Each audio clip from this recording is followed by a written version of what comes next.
A paz do Senhor, pessoal. Eu quero cumprimentá-los nesse dia.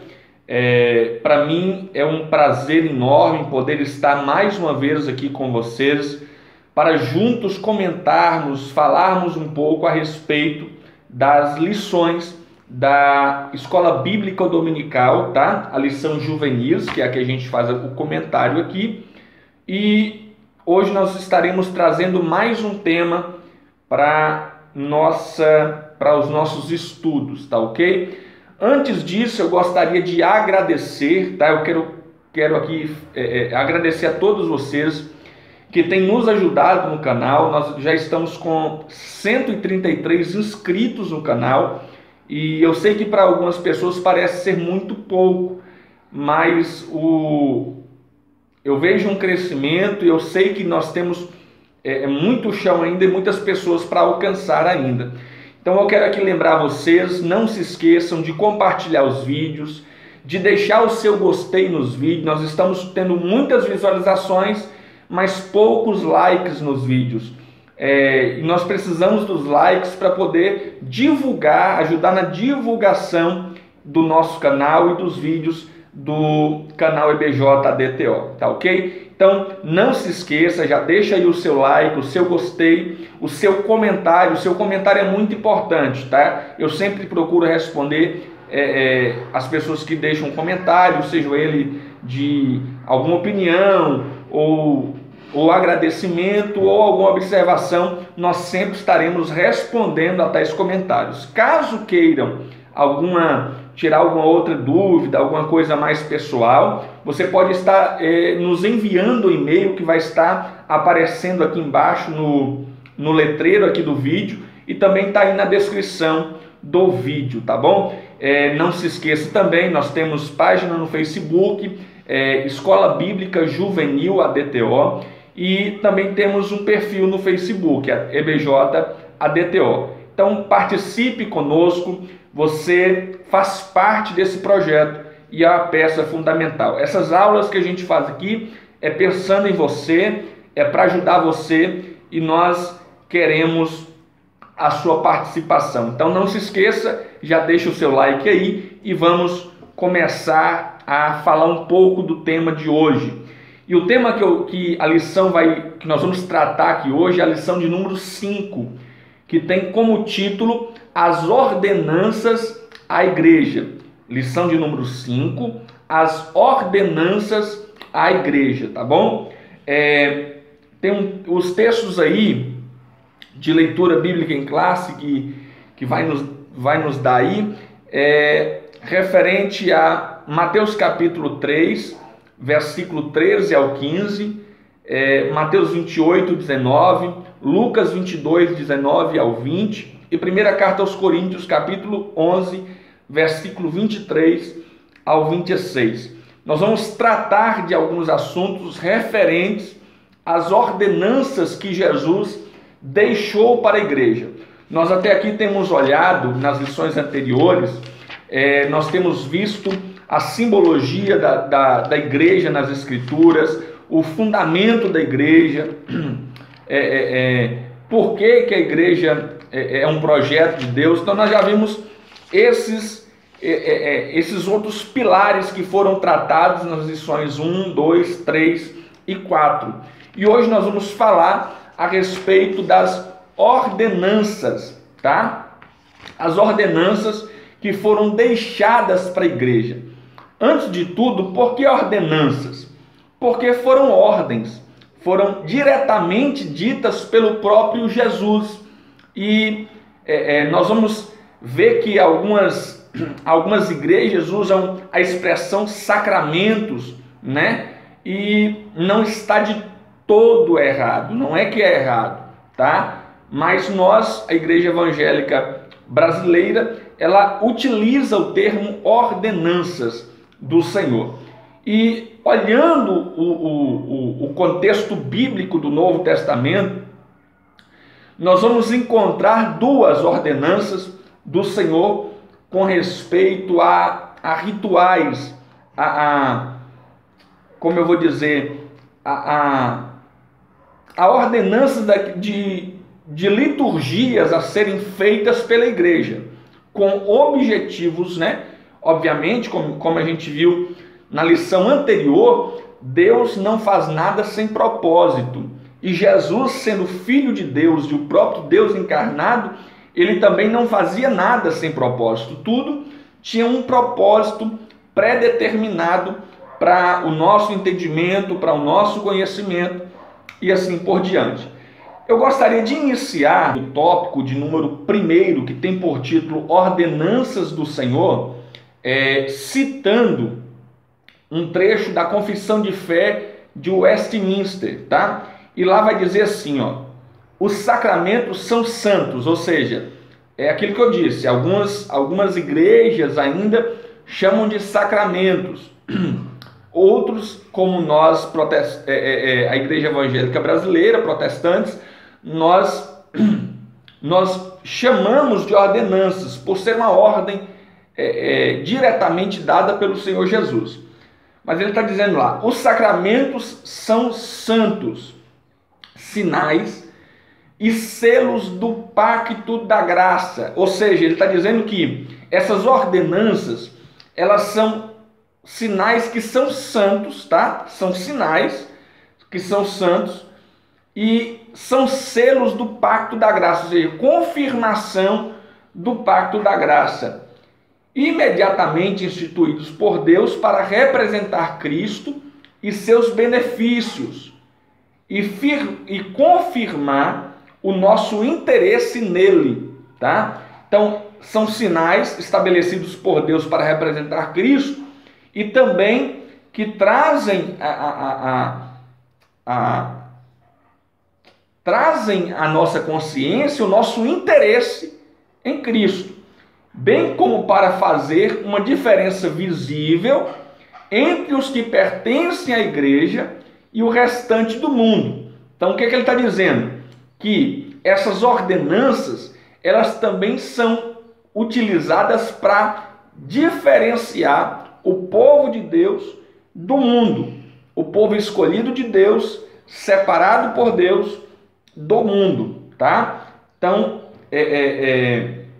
e solenemente, ou seja, comprometê-los no serviço de Deus em Cristo, segundo a sua palavra. Então, segundo o conceito, a Confissão de Fé de Westminster, o conceito de ordenanças é esse aí, são sinais e selos do pacto da graça do Senhor, que vai representar ao Cristo, e os benefícios que nós adquirimos com a morte e ressurreição de Cristo, tá?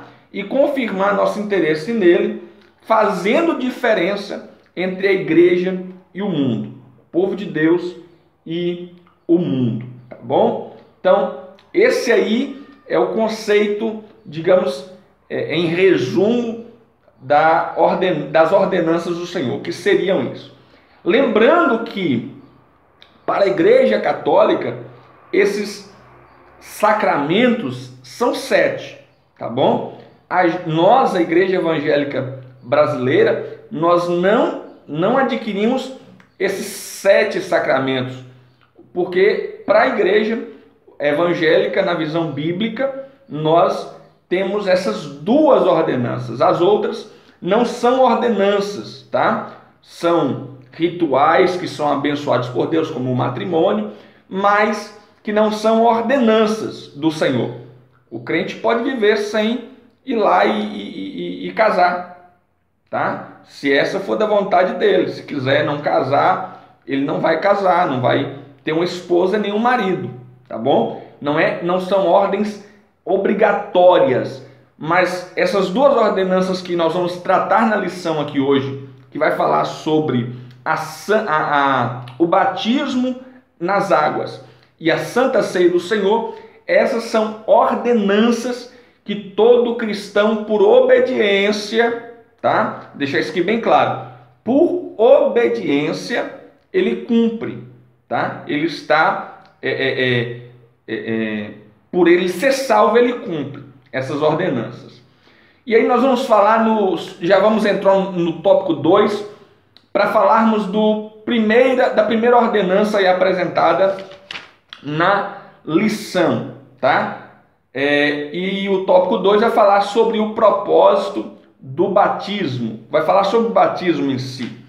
Eu gostaria de que você prestasse muita atenção, tá bom? Para a gente conseguir se adequar aí. Lembrando que se você tiver dúvidas, nos envie e nós vamos buscar te responder da melhor maneira, de maneira mais clara possível, tá bom? Vamos entender o batismo.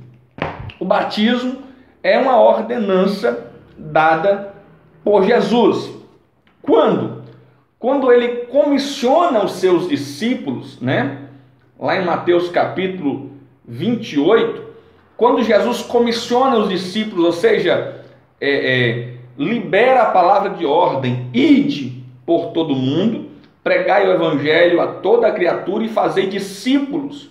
Ele vai incrementar como parte desse discipulado o batizando-os em nome do Pai, do Filho e do Espírito Santo. Vamos entender o que é o batismo, né? Porque algumas pessoas talvez não entendam muito bem o que é isso, o que ele simboliza, o que ele envolve. O batismo, de uma forma bem simples, é o ato de alguém ser submerso em água, tá bom? Daí deriva-se daí vem ou melhor, essa prática já vem do seu nome. A Igreja Evangélica Assembleia de Deus, como algumas outras igrejas, elas adotam essa imersão da pessoa durante o batismo pelo fato do seu nome, do seu original grego, indicar e significar submergir ou embeber, ou seja, molhar completamente.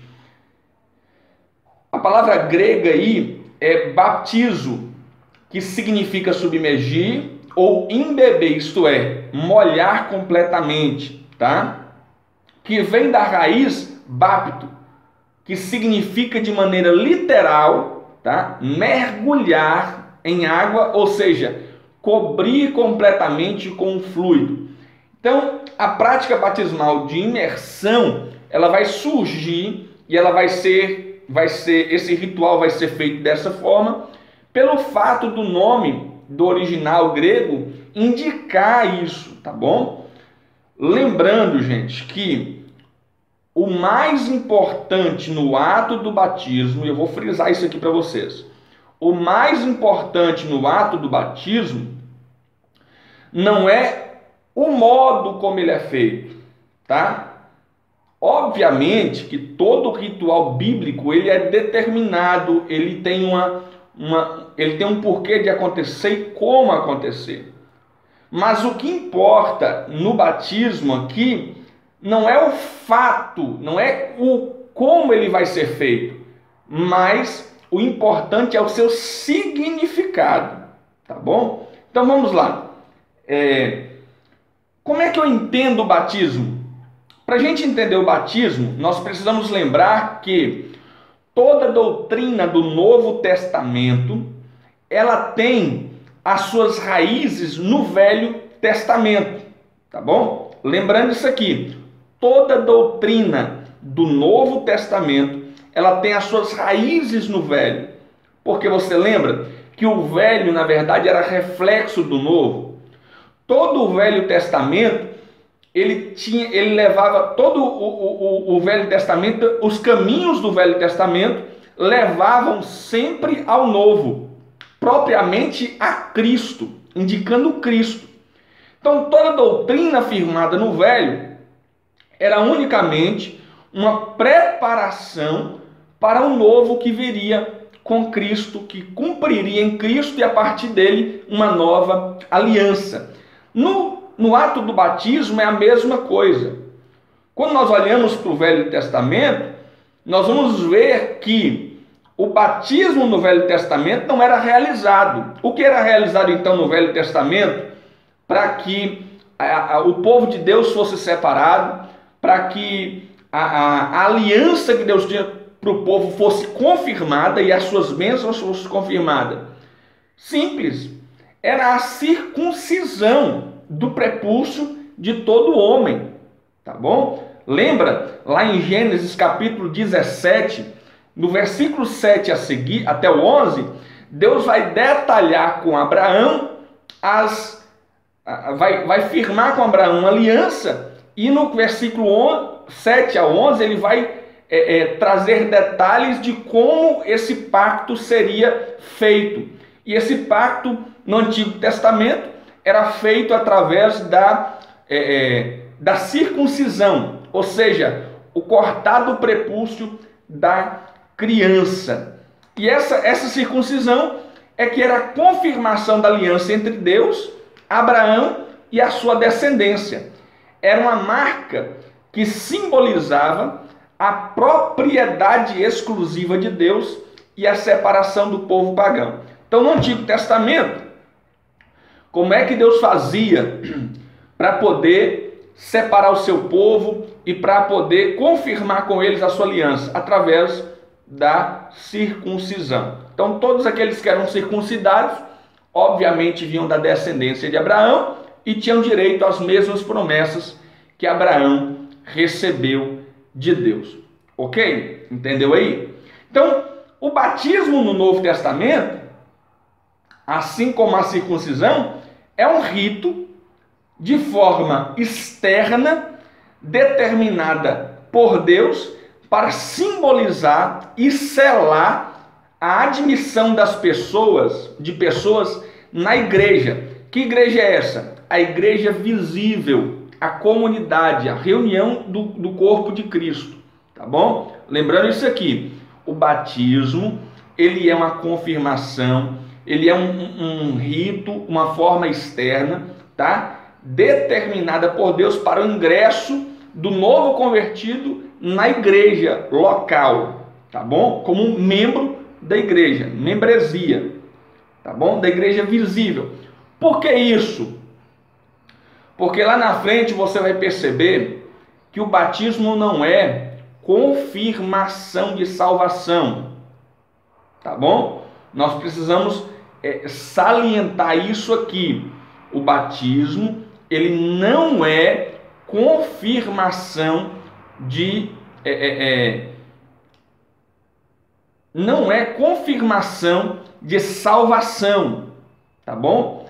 Por quê? Porque nem todos que batizam experimentam de uma nova vida, realmente. E isso a gente vai ver exemplos no Novo Testamento, no ministério, por exemplo, de Paulo, no ministério de Jesus. Judas, mesmo estando ali com Jesus, o traiu, ou seja, não experimentou de um novo nascimento. Nós vamos ter um caso no ministério de Paulo, lá em 2 Timóteo, capítulo 4, versículo 10, Paulo vai falar de um homem por nome de Demas, que Demas o abandonou, saiu do meio deles, tá bom? E aí 1 João 2,19 vai confirmar que se ele saiu do meio deles, isso significa que ele nunca foi do meio deles. Então isso significa o quê? O ato de batizar é um ato de confissão de fé externa, mas não é garantia de salvação. Lembrando que a salvação vem por intermédio de Jesus, unicamente por intermédio do sacrifício vicário de Cristo. O homem só pode ser salvo por Cristo Jesus. E aí você vai se perguntar, então quer dizer então, já que o batismo não é salvação, eu posso não me batizar? Nada disso. O batismo é uma ordenança. E com a ordenança, eu como um crente salvo, preciso obedecer. Porque se eu não fizer, estarei em desobediência. E uma vez em desobediência, a gente sabe as consequências. Tá bom? Então, batismo não é confirmação de salvação, mas é necessário cumprir-se isso, porque é uma ordenança de Jesus, e como crente salvo em Cristo, eu preciso me batizar. Tudo bem aí? Até eu acho que está dando para entender. Tá bom? Lembrando também que o batismo não é só o ingresso dessa pessoa à igreja visível. Por que a igreja visível? Porque nós vimos nas lições anteriores que existem duas igrejas, a visível e a invisível. A igreja visível se trata das pessoas físicas que se reúnem em um determinado lugar para cultuar ou, em comunhão, celebrarem o culto ao Senhor, ok? E a igreja invisível é a igreja que a gente não consegue ver. Nessa igreja invisível estão inseridos os verdadeiros cristãos. Por quê? Porque na igreja visível é possível que nem todos aqueles que estão reunidos ali tenham a mesma fé, tenham o mesmo propósito, queiram as mesmas coisas, tá bom? Então pode ser que quem está ali reunido na igreja visível não seja verdadeiramente cristão, porém, nascido de novo. Porém, na igreja invisível, que a gente não vê, a comunidade, a igreja em si, só é possível estar inserido nessa igreja invisível aqueles que verdadeiramente nasceram de novo. Então, o batismo ele evidencia o ingresso da pessoa nova à igreja visível, tá bom? Isso evidencia nele o pacto da nova aliança, da graça e o objeto do seu cuidado. Ele se torna objeto do cuidado pessoal de Deus também. O símbolo também do batismo, ele pressupõe em geral o gracioso lavar regenerador do Espírito Santo. Lembra que eu disse que o ato em si, o como vai ser feito, e aí eu vou falar aqui com vocês porque eu digo isso, porque nós temos discussões absurdas, é o tempo todo discussões de como é, de como não é, e assim, as objeções são diversas, tanto de um lado quanto do outro, tá? E aí as pessoas ficam presas nesse modo, e não é o modo que importa. Deus está mais preocupado de que você entenda o significado do batismo. Se batize, mas entenda por que está se batizando. Tá bom? Então, o ato em si envolve a importância do simbolismo. E o simbolismo qual é? O lavar regenerador. É o ato de eu me lavar. A água aqui ela é utilizada como símbolo, porque ela como agente de limpeza universal, ela vai simbolizar a nossa lavagem, a nossa purificação das manchas causadas pelo pecado. Tá? Na nova aliança, o batismo toma o lugar da circuncisão. E aí a água como agente de limpeza universal vai ser usada como símbolo da nossa purificação espiritual. Ou seja, pelo batismo podemos confirmar que as manchas do pecado não foram removidas do nosso coração. Como? Através do arrependimento e da fé. Lembra que o que Jesus fala em Marcos, se não me engano, Marcos 10, se não me engano é Marcos, deixa eu só confirmar aqui, Marcos capítulo 10, ou melhor, capítulo 16, verso 15, deixa eu só confirmar. Verso 16, Marcos capítulo 16, verso 16. Aquele que crer e for batizado, não basta somente eu ir entrar dentro da água, não vai resolver o problema. O ato só funciona, como esse simbolismo só vai surtir efeito na vida da gente, quando verdadeiramente nós crermos no Senhor.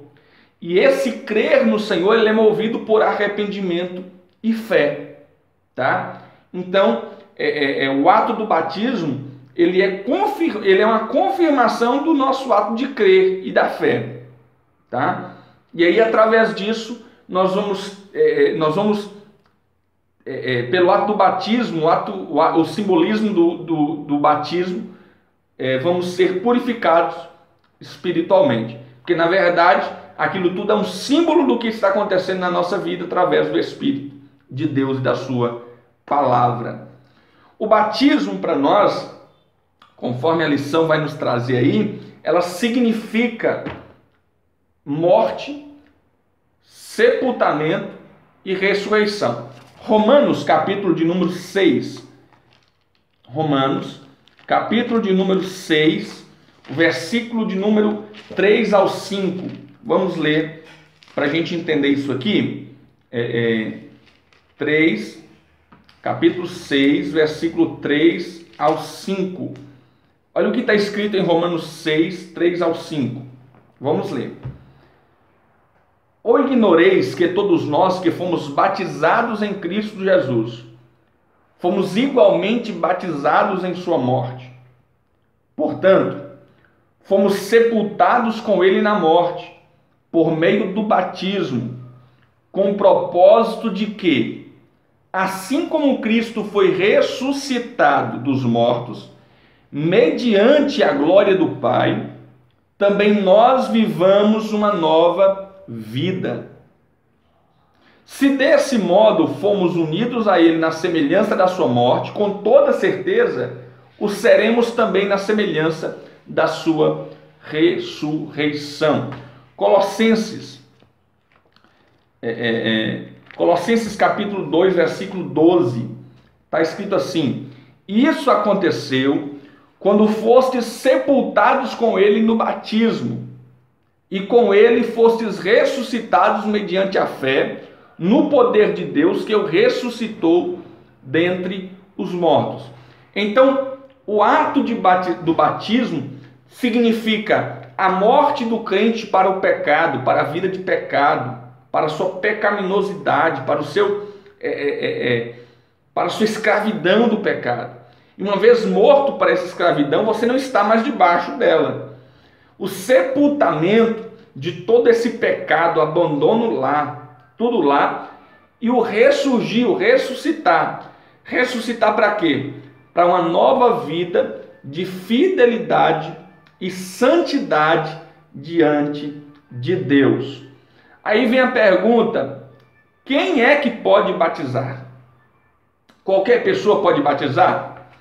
Nós estamos vivendo um tempo onde parece que as coisas da igreja e as ordenanças de Deus, de Cristo, nos deixadas no Evangelho, que foram nos deixadas no Evangelho, parece estar sendo banalizada de maneira absurda. As pessoas hoje vêm para a igreja evangélica, mas as suas vidas não mudam, não abandonam o seu passado, o seu velho eu, o seu velho homem. Eles não conseguem permitir que esse velho homem morra, mas eles querem vir de qualquer jeito, de qualquer maneira. E aí a pergunta que eu faço é: qualquer um pode ser batizado? Basta a gente passar na rua e pegar a primeira pessoa que encontrar e jogar dentro da água, vai resolver o problema? Não vai. A ordem que Jesus dá aos discípulos para batizar, ela só vem mediante uma outra ordenança, que é o id, para evangelizar, para fazer discípulos, para expandir o reino de Deus. Então, em uma análise bíblica, quem deve batizar?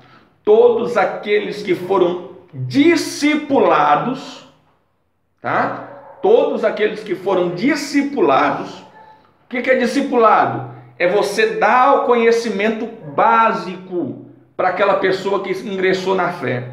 É você oferecer a ela o conhecimento básico sobre batismo, sobre santa ceia, sobre louvor, sobre pregação, arrependimento, pecado. É isso. É você dar como é que eu vou dizer? O copinho de leite para eles, tá? É a papinha que você vai dar de início para essas pessoas. Preparação para que ela entenda o ambiente que ela está se envolvendo, para que ela entenda essa nova trajetória que ela vai traçar. Então, o batismo ele antecede ele procede após esse discipulado, após o arrependimento, após a confissão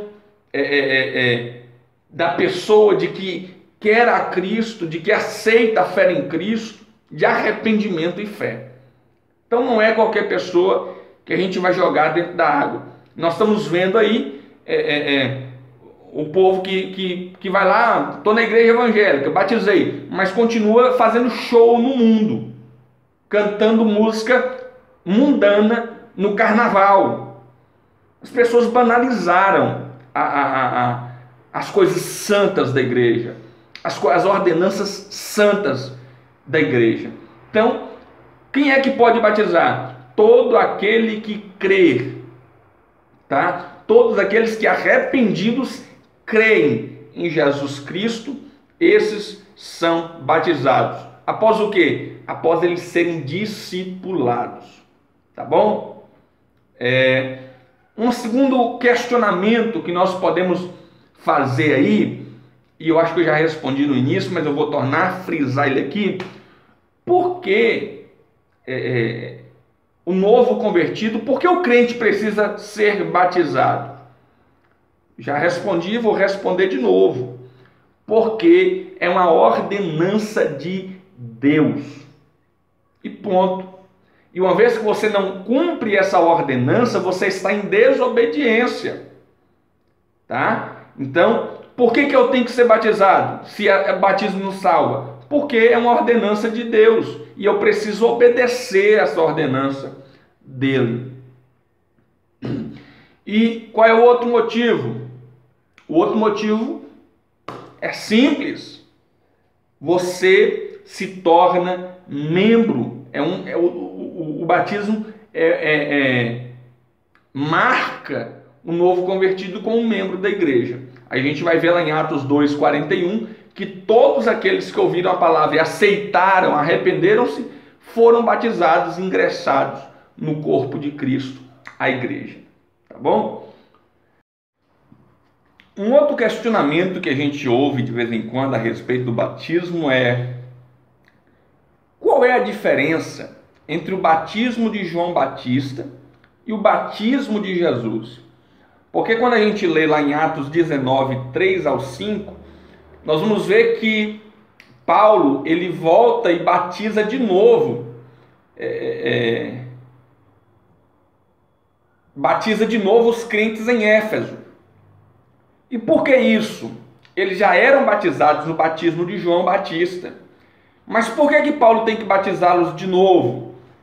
Uma vez que a igreja, nós entendemos que o batismo é um só. Você pode batizar em qualquer igreja e pode mudar dessa igreja para outra. O seu batismo ele é válido para um só. Eu, por exemplo, batizei na igreja, em uma outra igreja. E quando eu vim para a igreja, de volta para a igreja Assembleia de Deus, o meu desejo era batizar de novo, porque a outra igreja que eu era prega de que toda vez que você sai da igreja e volta, você precisa batizar de novo. E na igreja evangélica Assembleia de Deus, ela não acredita nesse batizar a rodo, porque não é um batismo só. Você é lavado uma vez só. Não tem necessidade de você ficar batizando sempre. Não é esse o intuito do batismo. Então, por que Paulo batizou de novo os crentes em Éfeso, uma vez que eles já eram batizados no batismo de João? Simples. Porque no batismo de João, eles conheciam apenas a figura. Eles não conheciam o cumprimento dessa figura, que era Cristo. Tá? Então, a necessidade de que eles fossem batizados de novo está no conhecimento do ato em si. Porque eles desconheciam isso aí. Eles desconheciam o sentido do batismo, que era a morte para o mundo e a nova vida para Cristo. Por isso tiveram que ser batizados de novo. Tá? O batismo de João apontava para o arrependimento. O batismo cristão, que vem aí a ordenança de Jesus, apresenta essa obra completa. Tá bom? O batismo, ele é, como é que eu vou dizer? Ele é administrado por algumas igrejas de várias formas. E aí surgem algumas discussões que é o que eu disse no início do vídeo, algumas discussões teológicas, pessoas que debatem a respeito disso, e algumas formas que são feitos os batismos, tá? A primeira é imersão. Essa é a que nós, a Igreja Evangélica Brasileira, utiliza, tá bom? Essa imersão, que é o mergulhar completamente a pessoa na água.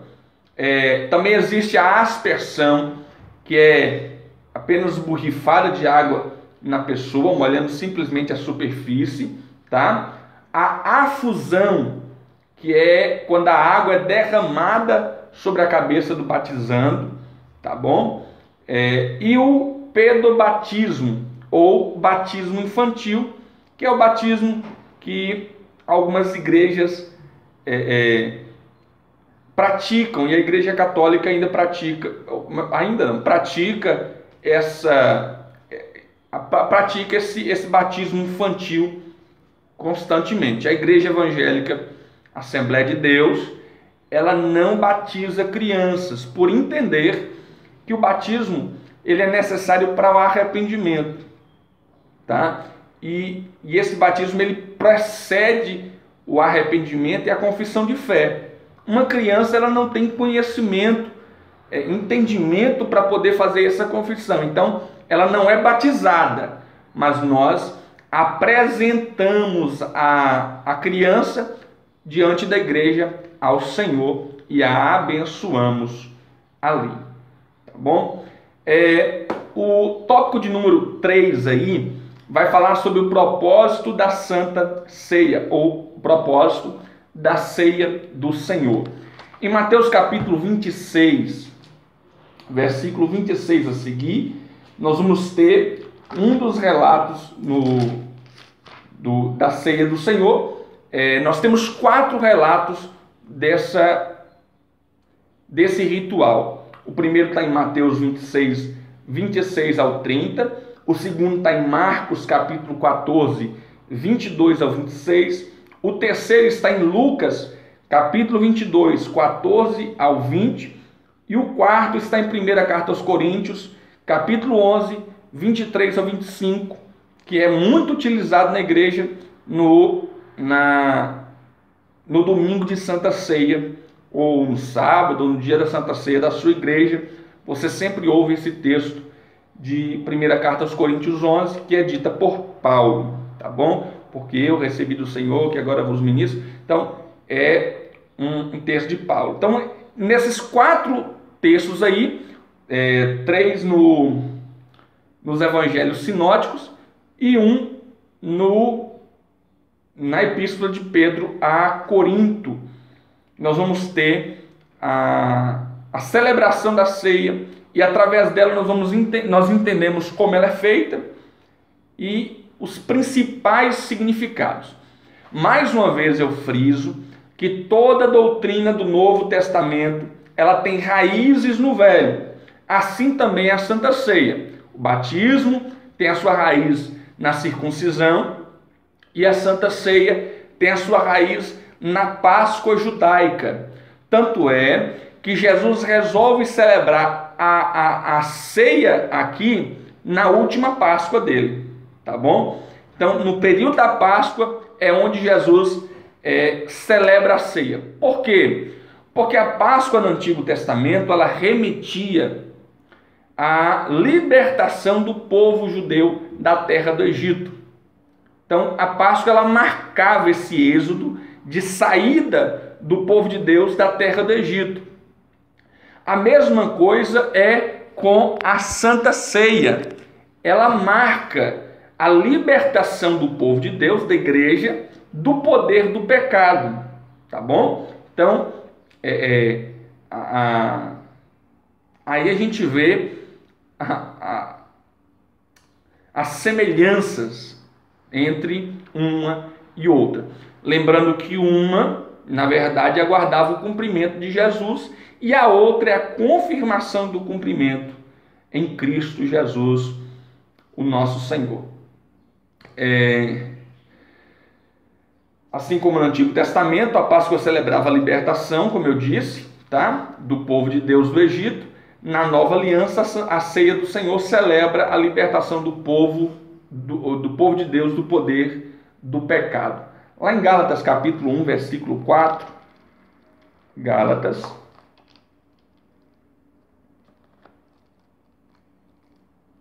capítulo 1, versículo 4, que se entregou voluntariamente pelos nossos pecados, a fim de nos resgatar desse atual e perverso sistema mundial, segundo a vontade de nosso Deus e Pai.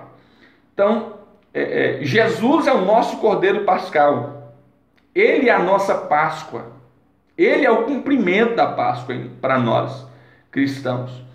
E aí, para nós... Então, por que a Santa Ceia foi colocada então, diz? Para que serve a Santa Ceia se Jesus cumpriu o propósito da Páscoa?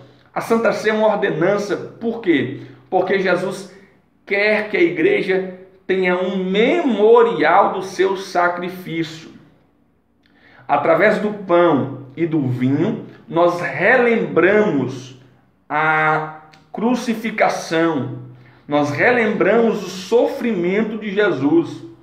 Lembrando que tanto o pão como o vinho, a matéria-prima dessas duas substâncias, ela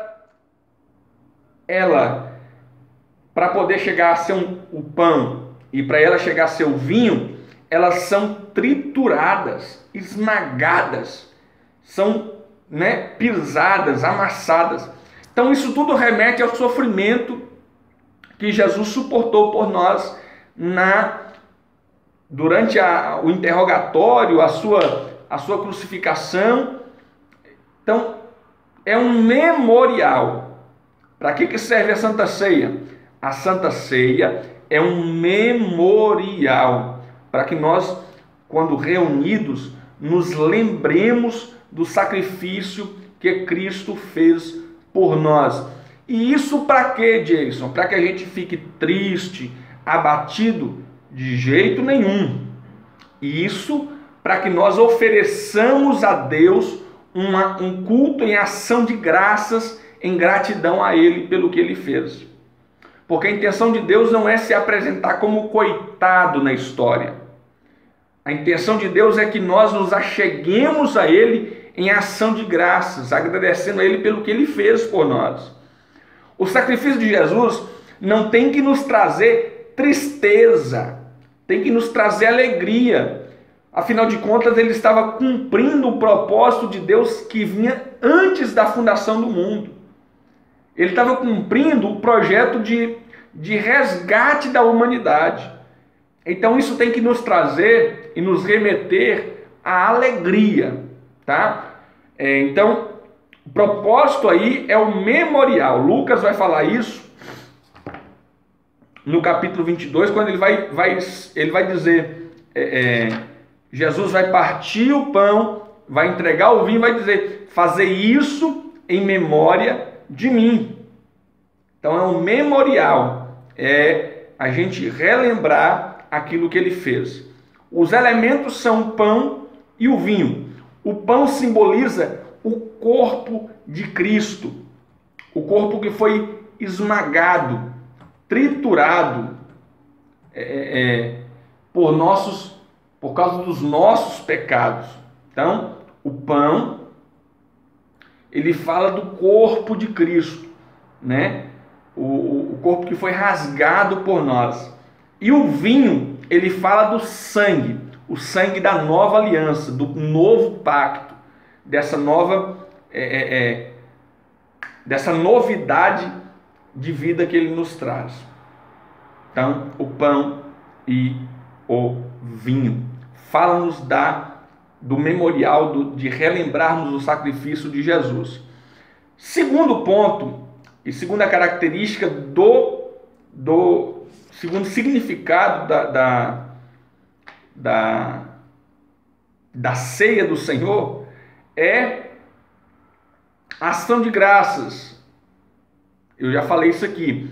É o memorial. Através do memorial nós prestamos ação de graças. O segundo é a comunhão. Que comunhão é essa? comunhão entre os irmãos. Na carta aos Coríntios, ou melhor, a terceira, né? Terceiro significado é a comunhão. Na carta aos Coríntios, Paulo vai questionar a igreja em Corinto, dizendo: vocês estão comendo um na frente do outro aí? O propósito da ceia não é esse. O propósito da ceia é reunião, é ter em comum as coisas, é um esperar pelo outro, é a comunhão do momento. Quando a igreja se reúne para celebrar o pão e o vinho, em simbologia, porque o pão não se torna a carne de Jesus, e nem o vinho se torna o sangue de Jesus. São símbolos, tá? São símbolos do corpo e do sangue de Jesus. Então Paulo vai dizer lá em 1 carta aos Coríntios 11, 33, que tudo tem que ser feito em reunião, ou seja, a intenção da ceia é a comunhão da igreja em Cristo Jesus. E isso evidencia a comunhão dos filhos de Deus e revela também o caráter da unidade da igreja. Também, quando celebramos a Santa Ceia, estamos aguardando a sua volta, o seu retorno para buscar a sua igreja. Pergunta final aí: quem é que pode participar da Santa Ceia? Qualquer pessoa pode participar? Assim como do batismo, qualquer pessoa pode participar do batismo ou da Santa Ceia? Como eu disse, do batismo a mesma coisa serve para a ceia do Senhor. Obviamente que ninguém tem o poder de proibir as pessoas de participarem da ceia do Senhor. Porém, a celebração da ceia não foi feita ao público. Se a intenção de Jesus fosse fazer a Santa Ceia para todas as pessoas, qualquer pessoa, ele tinha feito a Santa Ceia durante uma pregação no monte, durante a multiplicação dos... Ele poderia ter feito a Santa Ceia em qualquer tempo desse. Mas a intenção de Jesus não era essa. Por quê? Porque a Santa Ceia é para o corpo de Jesus. E quem é que forma o corpo de Jesus? Aqueles que são... aqueles que reconheceram a Cristo, que creram em Cristo, que foram confirmados no batismo para isso. Obviamente, mais uma vez eu vou repetir, que ninguém vai proibir o outro de tomar Santa Ceia ou não. Porque Paulo vai dizer: examine-se o homem a si mesmo. Está em nossas mãos a nossa própria avaliação. Agora, depois dessa avaliação, você vai decidir se vai tomar do corpo e do sangue, né? Do pão e do vinho, que simbolizam o corpo e o sangue de Jesus. A lição aí vai nos dizer que o critério para poder tomar Santa Ceia, esse é o critério bíblico e que a Assembleia de Deus assume, né, como a igreja bíblica, ela vai dizer: é necessário ser batizado e aí, consequentemente, membro de uma igreja local e em comunhão plena com Deus. Isso não significa ser perfeito. Santa Ceia não é para gente perfeita, tá bom? Mas estar isento de qualquer falha pecaminosa. O que é isso? Não é que você vai virar um santinho no domingo de Santa Ceia da sua igreja. Não é isso que Deus quer, porque isso seria hipocrisia. O que Deus quer é uma obediência. Gente, presta atenção aqui. Deus é exigente, tá? Mas nós precisamos parar de olhar para Deus como se fosse um carrasco. Como se Deus fosse colocar na nossa como meta nossa aquilo que nós nunca poderíamos alcançar. Esse não é o intuito de Deus. Deus não pediu, não está ordenando que a gente seja perfeitos, porque Ele conhece a nossa natureza. Ele sabe que a nossa natureza é pecadora. Ele sabe que a nossa luta interna é intensa entre o fazer e o pecar e o não pecar. Mas Deus, Ele quer que você esteja sincero na sua intenção de servi-lo. Vou te exemplificar. É como se Deus fosse o nosso pai que todos os dias arruma a nossa cama. E ele faz isso de maneira perfeita, de maneira que não deixa nenhuma dobra fora do lugar, deixa o lençolzinho todo esticado, tudo 100%. E aí ele olha para a gente e fala assim, agora faz também, arruma a sua cama também. E a gente, na intenção de querer agradar a Deus, nós acordamos pela manhã e o que nós vamos fazer? Vamos forrar a nossa cama. E como nós não somos tão perfeitos, nós não somos perfeitos como Ele é, o nosso lençol pode ficar um pouco torto, uma dobrinha mais errada aqui, uma dobrinha a menos aqui. Você acha que Deus vai entrar no nosso quarto e vai dizer assim, você não sabe fazer nada, eu sou melhor do que você, se eu soubesse eu mesmo tinha feito? Não.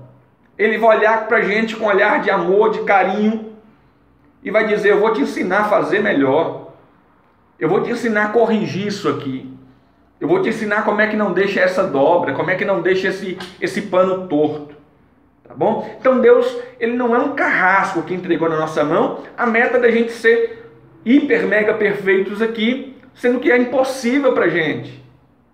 Mas Ele nos convida a sermos santos, e essa santidade é com sinceridade, com a verdade do nosso coração, com o desejo de adorar. É o que Paulo diz, aquele mal que eu não quero fazer, esse eu faço, mas o bem que eu quero, esse não faço.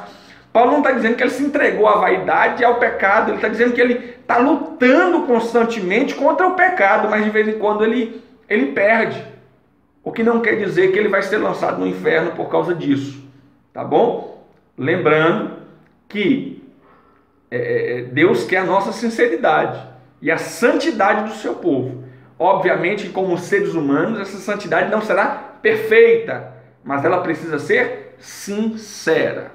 Amém? Então, nós estamos encerrando a nossa lição de hoje. Que Deus em Cristo te abençoe.